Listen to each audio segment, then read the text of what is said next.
मोगाच्यानो आतां हांव तुमकां शिंपेंतलीं मोतयां आयकूंक दितां. नॉर्मन विन्सेंट पील आपल्या the power of positive thinking ह्या फामाद पुस्तकांत हें घडीत आमकां सांगता. एक पावट तो ट्रेनीचेर प्रवास करतालो. ताचे फुडें एक ग्रेस्त काजारी जोडपें बसून आसलें.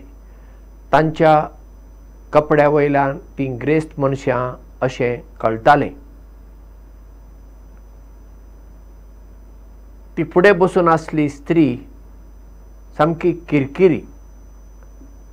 तें गाडयेंत हें सारकें ना, तें सारकें ना, जेवण बरें ना, हांगाची सेवा बरें ना, असले कितें सगळी टिका करून आपल्या घरकाराक सांगताली.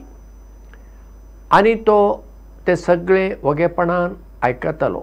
तो कांयच म्हणनासलो. पूण ताका तें आवडनासलें हें ताच्या तोंडा वयल्यान विन्सेंट पीलाक कळ्ळें. पूण विन्सेंट पील वोगोच रावलो. थोड्या वेळान ताच्या मुखार बसल्या दादल्यान विन्सेंट पीला कडेन उलोवंक सुरवात केली. उलयतां उलयतां विन्सेंट पीलान ताका विचारलें, तूं कितें काम करताय? तेन्ना तो मनीस म्हणटा, हांव वकील आदोगाद आनी म्हजी घरकान्न एका कारखान्याची मालकीण. तिच्या कारखान्यांत कितें तयार करतात अशें विन्सेंट पीलान विचारलें. हां, तिच्या कारखान्यांत असमाधान ती तयार करता आनी आपणाचेंच असमाधान तयार करता आनी दुसऱ्यांक वांटता.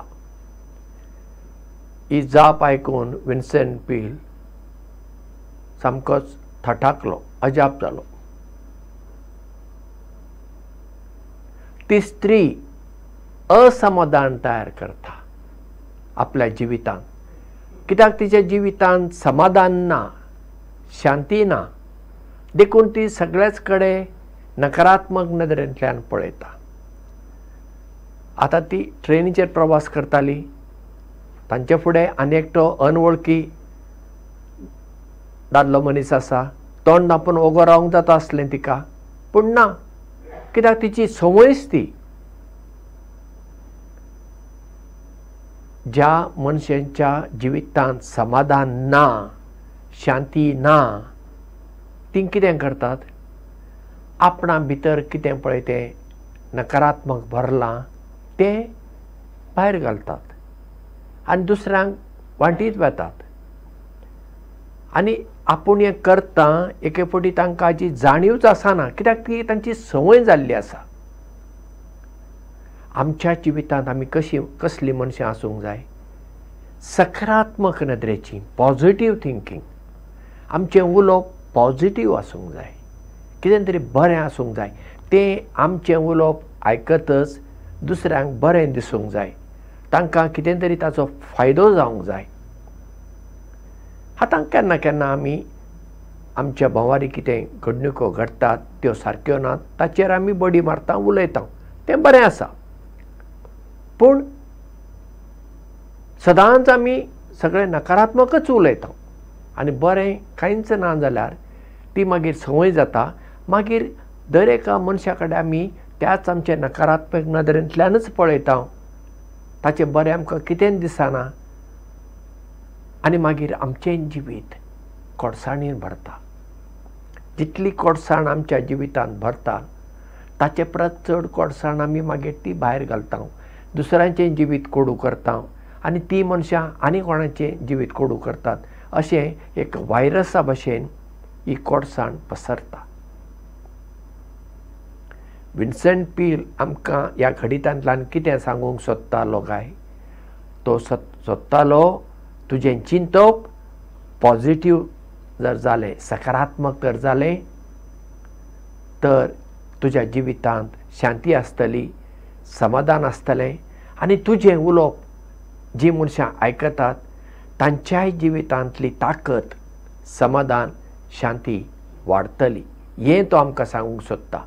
तर आमी आमच्या जिवितांत सदांच समाधान सांबाळुया, शांती राखुया आनी हेरांकूय शांतीन जियोंक आमी आदार करुया. देव बरें करूं आनी मोग आसूं.